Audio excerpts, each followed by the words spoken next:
Hi every one, welcome to Senthil sir Sarangapani ஜாதகம். அந்த படத்தை பற்றி தான் நம்ம இந்த வீடியோவில் பார்க்க போகிறோம். இது ஒரு தெலுங்கு படமாக இருந்தாலும் தமிழ் டப்பிங்கில் ஓடிடியில் கிடைக்குது. தாராளமாக ஃபேமிலியோடு உட்காந்து இந்த படத்தை பார்க்கலாம்.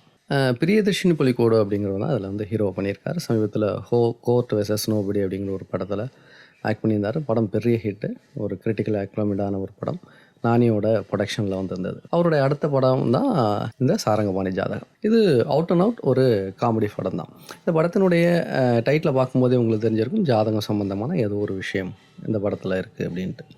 அதே போல் இந்த படத்தினுடைய ஹீரோ ஜாதகத்தை வந்து அதீதமாக நம்பக்கூடிய, ஜாதகம், கைரேகை, இது சம்மந்தமான எல்லா விஷயங்கள்லையும். எந்த அளவுக்கு அப்படின்னா, ஜாதகத்தில் வந்து நீ அதிகமாக மார்க் எடுப்ப அப்படின்னு நம்பினா அது அதிகமாக நம்புவார். அது நடக்கவும் செய்யும். அதனால் அவன் நம்பிக்கை வந்து இன்னும் அதிகமாக மாறிக்கிட்டே இருக்கும். இவர் வந்து இன்ஜினியரிங் எடுத்து தான் படிச்சிருப்பார். இன்ஜினியரிங்கில் கிடைச்சும் என்ன பண்ணுவார் அப்படின்னா, அவங்க ஜோசியக்காரர் வந்து, இல்லை உன்னோட ஜாதகப்படி வந்து உனக்கு வந்து மார்க்கெட்டிங் சம்மந்தமான வேலை தான் கிடைக்கும் அப்படிங்கிறதுனால அந்த வேலைக்கு போகாமல் ஒரு கார் கம்பெனியில் சாதாரணமான ஒரு மார்க்கெட்டிங் வேலைக்கு போகக்கூடிய அளவுக்கு அதீதமான நம்பிக்கை வந்து அவருக்கு வந்திருக்கும். அதில் இந்த மாதிரி நம்பிக்கை உள்ளவருடைய வாழ்க்கையில் திடீர்னு ஒருத்தன் வந்து, உன்னுடைய வாழ்க்கையில் உன்னுடைய ஜாதகப்படி நீ ஒரு கொலை பண்ணுவ, உன்னோட கையால் ஒருத்தர் இறந்து போவார் அப்படின்னு சொன்னால் என்ன நடக்கும்? அதுவும் அப்போ தான் அவனுக்கு கல்யாணமும் நிச்சயமாயிருக்கும்.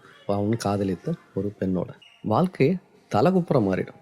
அது என்ன சொல்கிறது, அது நடக்குதோ இல்லையோ, அதை வந்து அந்தளவுக்கு அவன் நம்பவும் ஆரம்பிச்சிடும். இப்போ இவனோட வாழ்க்கையில் என்னெல்லாம் நடந்துச்சு, அவன் உண்மையிலேயே கொலை பண்ணானா இல்லை அதுலேருந்து மீண்டு வந்தானா அப்படிங்கிறது இந்த படத்தினுடைய மீதி கதை. இந்த படம் வந்து அவுட் அண்ட் அவுட் காமெடி வந்து ரொம்பவே அழகாக வந்து ஒர்க் அவுட் ஆகியிருந்தது. ஹீரோயின் வந்து இன்னும் கொஞ்சம் பெட்டராக பெர்ஃபார்ம் பண்ணியிருக்கலாமோ அப்படின்னு வந்து தோணுச்சு. ஆனால் இந்த அளவுக்கு நம்பிக்கை உள்ள ஒருத்தன், ஏன்னா வேலையிலேருந்து எல்லாத்தையுமே பார்க்கக்கூடிய ஒருத்தன், தன்னுடைய மனைவியை எப்படி செலக்ட் பண்ணுவான்? அவளுடைய ஜாதகம், அவளுடைய நட்சத்திரம், இதெல்லாம் தெரிஞ்சு தானே பண்ணுவான். இதையும் இதில் கொஞ்சம் இன்க்ளூட் பண்ணியிருந்தால் நல்லா இருக்குமோ அப்படின்னு தோணுச்சு. நான் லவ் பண்ணுறான் அப்படின்னு ஒன்றையும் காமிச்சிட்டாங்க. இந்த காரணிகள்லாம் வந்து சேர்த்து தெரிஞ்சுக்கிட்டு தான் அவன் லவ் பண்ணான் அப்படிங்கிற மாதிரி ஒரு மேட்டரை சேர்த்துருந்தால் நல்லா இருந்திருக்குமோ அப்படின்னு தோணுச்சு. அப்படி எதையும் அவங்க சேர்க்கலை. அப்புறம் அந்த ஹீரோவோட ஃப்ரெண்டு கேரக்டர் கன்வின்சிங் பண்ணி தான் எழுதியிருந்தாங்க. கொஞ்சம் நம்மளை வந்து ரைட்டிங்கில் கன்வின்ஸ் பண்ணிட்டாங்க இருந்தாலும் அப்படின்னா கூட, அப்படி ஒருத்தன் பயணிப்பானா அப்படிங்கிறது தான் பிரச்சனை. ஏன்னா ஒருத்தன் கொலை பண்ணுறதுக்கு கூடவே வந்து ஒருத்தன் எப்படி நிற்பான், ஒரு ஃப்ரெண்டு கேரக்டர். பட் இது ஒரு கேள்வியாக இருந்தாலும் கூட படம் பார்க்கும்போது அது உள்ள பெரிய பிரச்சனையெல்லாம் தெரில. கன்வின்சிங்காக வந்து அந்த ரைட்டிங்கில் வந்து அழகாகவே கன்வே பண்ணிட்டாங்க. இது மாதிரி நிறைய ஒரு தின் லைனாக தான் இருந்தது.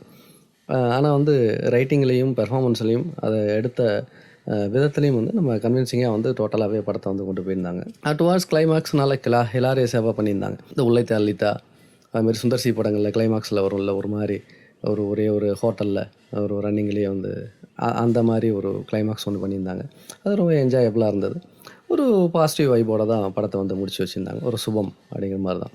இந்த படத்தை வந்து தாராளமாக நீங்கள் ஃபேமிலியோடு உட்காந்து பார்க்கலாம். பெருசாக அடல்ட்ரி, இது வெர்பல்லையோ ஒரு பெரிய வயலன்ஸோ அப்படிலாம் எதுவுமே கிடையாது. இதில் இருக்கிற மிகப்பெரிய பலமாக வந்து அதை தான் நான் பார்க்குறேன். ஃபேமிலி ஒரு என்டர்டெய்னர். நான் ஏற்கனவே சொன்ன மாதிரி இது வந்து தமிழ் டப்பிங்கில் கிடைக்கிது, ஓடிடியில். நீங்கள் பார்க்கணுன்னு விருப்பப்பட்டீங்கன்னா தாராளமாக இந்த படத்தை வந்து ஒரு வாட்டி நீங்கள் ட்ரை பண்ணலாம். மறுபடியும் ஒரு நல்ல படத்தில் பார்க்கலாம். டில் தென் பாய்.